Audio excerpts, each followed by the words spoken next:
नमस्कार, मी पूजा तुमचं परत एकदा स्वागत करते आपल्या एका नवीन व्हिडिओमध्ये। तर आजचा व्हिडिओचा टॉपिक असणार आहे की वेट लॉस डिलिव्हरी नंतर, आफ्टर डिलिव्हरी नंतर वेट लॉस कसं करायचं। ज्या महिला प्रेग्नंट आहे किंवा ज्यांची आत्ताच डिलिव्हरी झाली आहे आणि तुम्हाला तुमच्या वेटमुळे खूप हे इम्बॅरेस होतात किंवा तुम्हाला असं वाटतंय की एवढं वेट झालंय, मी पहिल्यासारखी कधी होणार किंवा माझं वेट लॉस कधी होईल, मी कधी पहिल्यासारखे दिसेल किंवा माझे नॉर्मल शेप माझ्या बॉडीची कधी येईल। तर तेच आपण आजच्या व्हिडिओमध्ये बघणार आहोत। तत्पूर्वी जर तुम्ही माझ्या चॅनलवर नवीन असाल तर प्लीज चॅनल सबस्क्राईब करा, शेजारी असलेला बेल आयकनही प्रेस करा, म्हणजे मी टाकलेल्या व्हिडिओची नोटिफिकेशन तुमच्यापर्यंत येईल। चला तर व्हिडिओला सुरुवात करूया। आज जे मी काही सांगणार आहे ते माझे अनुभव आहे। माझ्या 2 डिलिव्हरी नंतर मी कशा प्रकारे माझं वेट लॉस केलं किंवा कोणताही एक्सरसाइज, जास्त हॅवी एक्सरसाइज न करता कशा प्रकारे मी माझं वेट मेंटेन ठेवलं, हेच मी तुमच्याबरोबर शेअर करणार आहे आज। तर पहिल्यांदा जेव्हा माझी डिलिव्हरी झाली तर पहिल्यांदा आपल्याला खूप सारे हे पुरवले जातात, आपले डोहाळे पुरवले जातात, खायला आपण अजिबात कंट्रोल करत नाही। तर खूप सारा वेट झालेला होता माझा पहिल्या डिलिव्हरीमध्ये। आणि बाळाचा वेट, जेव्हा बाळ झाला, मला मुलगा झाला माझा पहिला, तर 2.5 किलो त्याचा वेट होता। म्हणजे बऱ्यापैकी तो व्यवस्थित होता। पण माझ्या सगळ्यांचं झालेलं, कारण मी खूप बारीक होते लग्नाच्या अगोदर, तर सगळ्यांचं म्हणणं असं होतं की खूप बारीक बाळ होणार, असं तसं वेट बाळाचं राहणार नाही। त्याच्यामुळे मला खाऊ घातलेलं खूप, माझ्या मिस्टरांनी तर अक्षरशः जे नाही ते पदार्थ मला खाऊ घातलेत त्या प्रेग्नेन्सीमध्ये, पहिल्या प्रेग्नेन्सीमध्ये। पण शेवटी ते नव्हते, म्हणजे त्यांची ड्युटी तेव्हाही बाहेर लावलेली गेली। तर 3 दिवसाचा बाळ झाल्यापर्यंत त्यांना माहीतही नव्हतं की मला बाळ झालंय, कारण तिकडे रेंजच नव्हती। ज्या भागात ते होते, नक्सल एरिया होता तो, आणि त्या भागात म्हणजे फोन किंवा कॉल्स खूप ह्याने लागायचे, नेटच नव्हता त्या टायमिंगला। आता तरी खूप सारे टॉवर वगैरे नेटचे तिथे झाले आहे। तर तेव्हा मला म्हणजे त्यांना सांगायचं, पण 3 दिवसानंतर त्यांना कळालं। तर पहिल्या डिलिव्हरीमध्ये पहिली गोष्ट म्हणजे की मी खूप खाल्लं आहे, आणि आपल्या पहिल्या डिलिव्हरीमध्ये आपल्याला अजिबात अनुभव नसतात, कोणीही सांगणारा पण नव्हता की असं असतं। कारण खेड्यागावात जे हे असतात ना, खेड्यागावातल्या ज्या बायका असतात त्यांना म्हणजे एवढं माहिती किंवा एवढा ज्ञान नसतो काही गोष्टींमध्ये। मी असं म्हणत नाही की त्यांना काहीच माहिती नसतं, पण त्यांच्या हिशोबाने जेवढं त्यांना माहीत असतं तेवढंच ते मला सांगितलं त्यांनी। तर बाकीच्या गोष्टी ज्या मला नंतर दुसऱ्या डिलिव्हरीमध्ये कळाल्या, त्या पहिल्या डिलिव्हरीमध्ये अजिबात कळायला नव्हत्या, कारण भरपूर गोष्टींचा आपल्याला ज्ञानच नसतो। साध्या इंजेक्शनलाही आपण घाबरतो, पण जेव्हा एकदा बाळ झाला, म्हणजे प्रेग्नेन्सी राहिली, त्याच्यापासून जे इंजेक्शन, सलाईन वगैरे ह्या गोष्टी जे सुरू होतात, तर शेवटपर्यंत ते चालूच असतं। तर पहिल्या डिलिव्हरीमध्ये भरपूर गोष्टी मी खाल्ल्या, असं कोणत्याच गोष्टीमध्ये मी कंट्रोल केलं नाही। भरपूर जे आलं ते खाल्लं, जे मला इच्छा व्हायची खायची मी ते सगळं खाल्लंय, आणि जास्त करून मी पुरणाची पोळी खूप खाल्ली आहे त्या टायमिंगमध्ये। तर मुलालाही तेच आवडतंय। मग सगळे म्हणतात आता पण की तू खूप पुरणाच्या पोळ्या खाल्ल्यात, त्याच्यामुळे त्याला पण तेच आवडतं। पण तसं मला काय एवढं अनुभव नाही आहे त्या गोष्टी। पहिली डिलिव्हरी नॉर्मल झाली, आणि त्याच्यानंतर कसं असतं घरात, गावाकडे जास्त करून लाडू, परत मेथीचे लाडू, डिक्काचे लाडू, या सगळ्या गोष्टी होत्यात। तर भरपूर खाऊ घातले जातं। त्याच्यानंतर असं शिऱ्या टाईप थोडंसं असं पातळ, तुमच्याकडे त्याला काय म्हणतात ते मला माहित नाही, पण आमच्याकडे त्याला दलिया म्हणतात। तर ते खूप खाल्लेलं मी, आणि असं नाही की, आणि तुम्ही खाल्लंच पाहिजे, कारण जोपर्यंत आपल्या बाळाला आपण फिडिंग करतो, म्हणजे त्याला आपण जे खातो त्याला ते जात असतं। तर भरपूर गोष्टी त्या टायमिंगमध्ये खायच्या असतात, आणि त्याच्यामुळे चांगल्या प्रकारे त्यांना, बाळाला मिल्क तयार होतं, आणि त्याची पण भूक राहते, आणि त्याची तब्येतही चांगली बनते।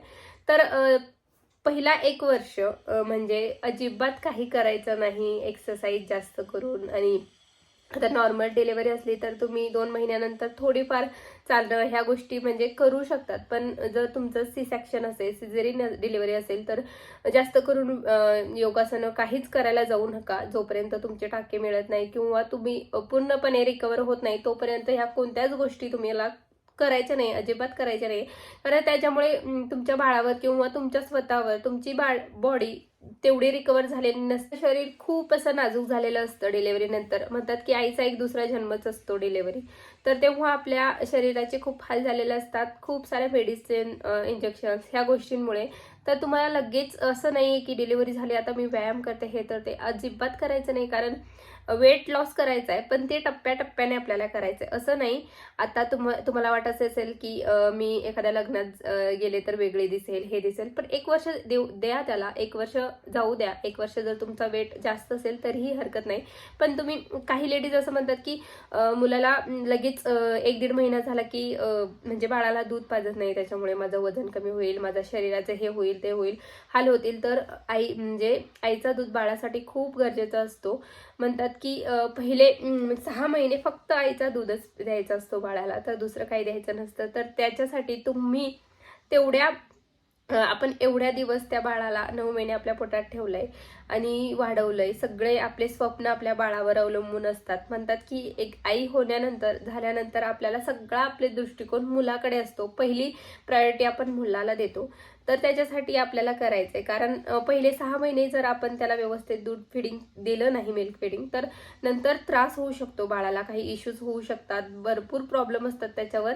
आईचं दूध हे बाळाचे रोगप्रतिकार क्षमता वाढवतो, भरपूर गोष्टी त्याला हे करतात. तर तुम्ही बाळाचाही विचार केला पाहिजे, स्वतःचा विचारच केला नाही पाहिजे. आता सगळ्या लेडीज असं म्हणतात की जास्त आपण हे केलं, बाळाला सारखं दूधच पाजत असलो, 6 महिन्यानंतर तुम्ही देऊ शकता दुसऱ्या गोष्टी करण्यासाठी. सगळ्यात मेन गोष्ट म्हणजे मला वाटली ती म्हणजे गरम पाणी. तर डिलेव्हरीमध्ये असंही गरम पाणी आपल्याला दिलं जातं.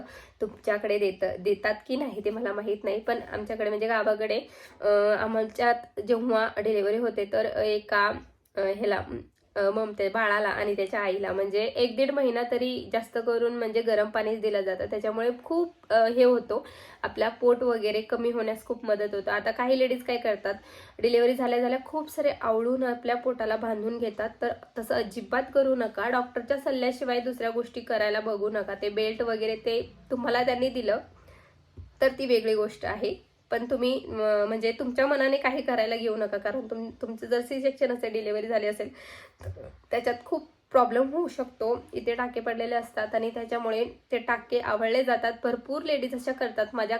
मी अशा भरपूर गोष्टी ऐकल्यात की डिलिव्हरी झाल्या पोटाला छान असं कापड गुंडाळून घेणं, हे ते मी अजिबात केलं नाही. मी खरंच सिरियसली तुम्हाला सांगते.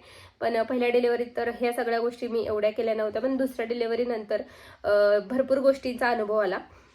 पहिल्या टायमिंगमध्ये आपोआप वजन कमी झालं माझं, म्हणजे जोपर्यंत आपला बाळ पितो. तर फिडिंग करत राहा, मुलाला पाजत राहा, त्याच्यामुळे पण आपलं वजन आपोआप कमी होण्यास मदत होते. आणि जास्त मेन करून मी ओवा असतो ना, रात्री भिजवून ठेवायचे ओवा, आणि दुसऱ्या दिवशी सकाळी तो पाणी आपल्याला घ्यायचं आहे, ओव्याचं पाणी. त्याच्यामुळे आता तुम्ही म्हणा की बाळाला काही त्रास नाही होणार, तर बाळाला त्रास होत नाही, त्याने उलट बाळाला फायदे होतात. कारण तुम्ही तो पाणी घेतात, तर ओवा हे चांगलाच आहे आरोग्यासाठी. आणि तुमच्या दुधामधून बाळालाही ते सगळं प्रोव्हाइड केलं जातं. आणि त्याला सर्दी खोकला ह्या गोष्टींपासून बाळाचा हे होतो, आणि बाळाला सगळ्या गोष्टी आजार वगैरे होत नाही, तर त्याच्यासाठीही ते चांगलं आहे. तर हे मेन गोष्ट आहे. गरम पाणी आणि थोडंफार फिरणं. जर तुमची नॉर्मल डिलिव्हरी आहे तर तुम्ही तुमच्या बाळाचं तुमचं थोडंसं बघा, म्हणजे थोडं इकडे फिरणं, हे करणं चांगलं, म्हणजे काहीतरी असं कानावर चांगलं पडावं, असं जास्त गोंधळ या गोष्टींपासून थोडं साईडला राहावं.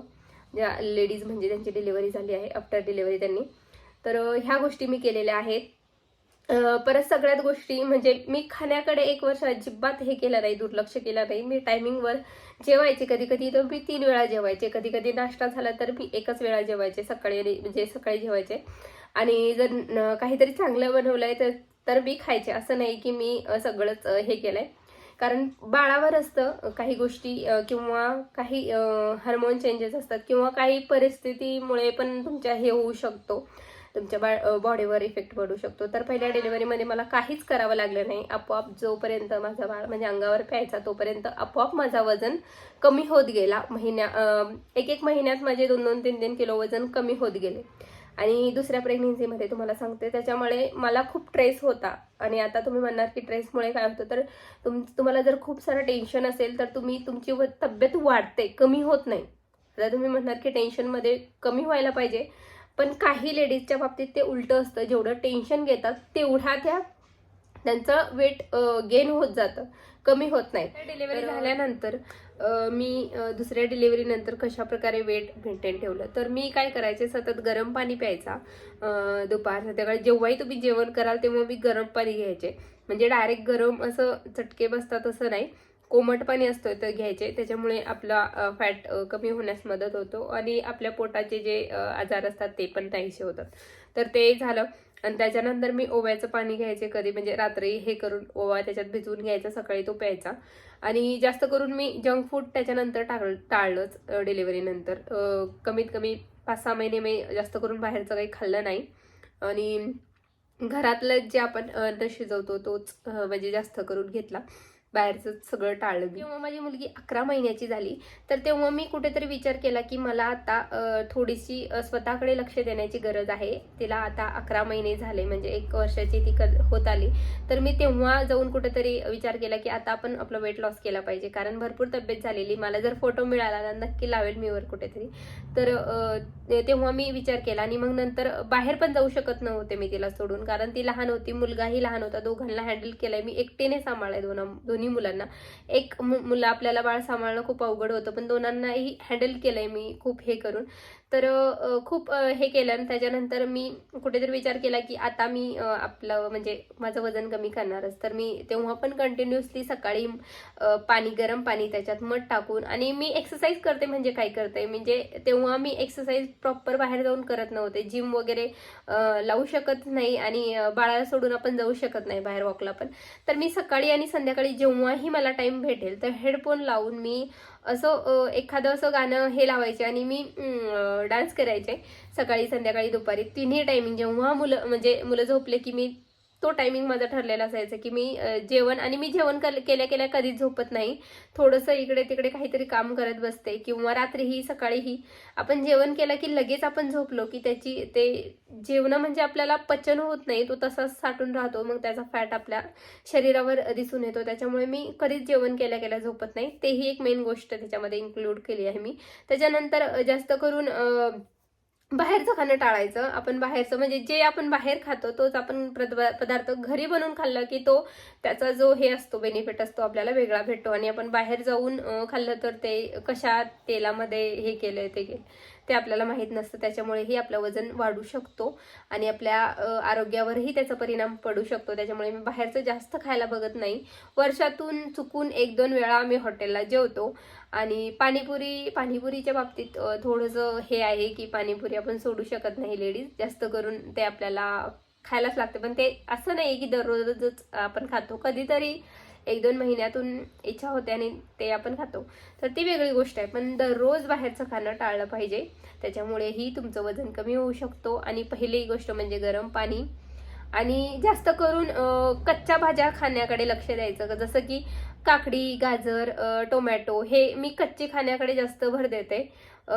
अशी फ्लावर असते ना, ते पण मी कधी कधी कोबी ती जेवणाबरोबर खात असते. आणि जास्त करून दही आणि ताक याच्याकडे पण हे करायचं, कारण दही आणि ताक नाही, आपल्याला जेव्हा भूक लागेल ना जास्त करून ताक बनवून जर ठेवला आपण तर तो पिलो ना आपण थोडंसं जिरा वगैरे टाकून, तर आपला पोट भरल्यासारखा वाटतो. आणि ताकमुळे आपल्याला शरीरात जे फॅट आहे ते कमी होण्यास मदत होते, वजन कमी होतो. जेव्हाही भूक लागते तर मी अशा प्रकारे लिक्विडमध्ये काहीतरी घेत असते, ताक वगैरे घेत असते. तर त्याच्यामुळे भरपूर मला फायदा झाला. आता वजन मेंटेन झाला होता, पण नंतर मी फॅमिली प्लॅनिंगचा जो ऑपरेशन असतो तो करून घेतला, त्याच्यामुळे परत थोडंसं पोट वाढलं. आणि तो असं भरपूर लेडीजचं मी ऐकलं की थोडंसं पोट राहत असते, पण ते अशा प्रकारे कपडे निवडते मी की त्याच्यात दिसून येत नाही. पण डिलिव्हरीनंतर माझा अजिबात पोट राहिलेला नव्हता. आता ऑपरेशनमुळे राहिला ती वेगळी गोष्ट आहे, पण त्याच्यासाठीही खूप सारे प्रयत्न सुरू आहे. नक्की मी तुम्हाला तेही सांगेल कशा प्रकारे ते कमी केलं, वजन कमी केलं. आणि आता तर मेंटेन आहे वजन. आणि तुम्हीही जर नवीन मॉम असाल किंवा तुमची डिलिव्हरी होणार आहे किंवा तुम्ही ऑलरेडी झालेली आहे, तर नक्की 1 वर्ष मुलासाठीच द्या. असं डायरेक्टली झाले मुलं झाले आणि लगेच डाएटला वगैरे सुरुवात करू नका. हळूहळू वजन कमी होतो. आणि ज्यांच्या घरात कामं आहेत, सगळा लोड त्यांच्यावर आहे, त्यांचा वजन कमी करण्याची गरजच नाही, त्यांचा आपोआप कमी वजन होऊन जातो. आणि जर कोणाकडे तुम्ही जर ज्यांची सी सेक्शन झाली आहे त्यांच्यासाठी म्हणेल मी की 2 महिन्यानंतर थोडेफार हालचाल करायला सुरुवात करा. कारण सी सेक्शन झालाय आणि आता काहीच करायचं नाही असं विचार करतो, मग नंतर आपला शरीर जो आहे ना तो असा हे बनतो, खूप नाजूक होऊन जातो. आपल्याला छोट्या छोट्या गोष्टींमध्ये दुसऱ्याची मदत पाहिजे असते. त्याच्यामुळे आपापले कामं थोडे थोडे आपण करायला पाहिजे. डिलेव्हरी जरी झाली आहे तर असं नाही आपल्याला आजार झाला नाही आहे कोणता, आपण थोड्या थोड्या दिवसात त्या गोष्टी केल्या तर नक्कीच त्याचा फायदा आपल्यासाठीच आहे. आणि जेव्हा तुम्ही मुलाला फिडिंग द्याल तेव्हा असं डायरेक्टली असं बसा, कारण ते अनुभव मी अनुभवलंय खूप सारं. कारण आपण असं बसतो ना तर मग ती सवय अशीच होऊन जाते. त्याच्यामुळे फिडिंग करताना असं एकदम स्ट्रेट बसा. त्याच्यामुळे तुमचा जो नंतर असा भाग असा होत नाही, असा पाठीचा जो मणका असतो तो त्याला ताण येत नाही आणि व्यवस्थित तुम्ही नंतर म्हणजे तशी तुम्हाला सवय लावून घेऊ नका. आणि आजचा व्हिडिओ जर तुम्हाला आवडला असेल, ही होती माझी डिलिव्हरीची जर्नी. आवडला असेल तर नक्की लाईक शेअर सबस्क्राईब करा. परत भेटूया आपण एका नवीन व्हिडिओसोबत. तोपर्यंत धन्यवाद.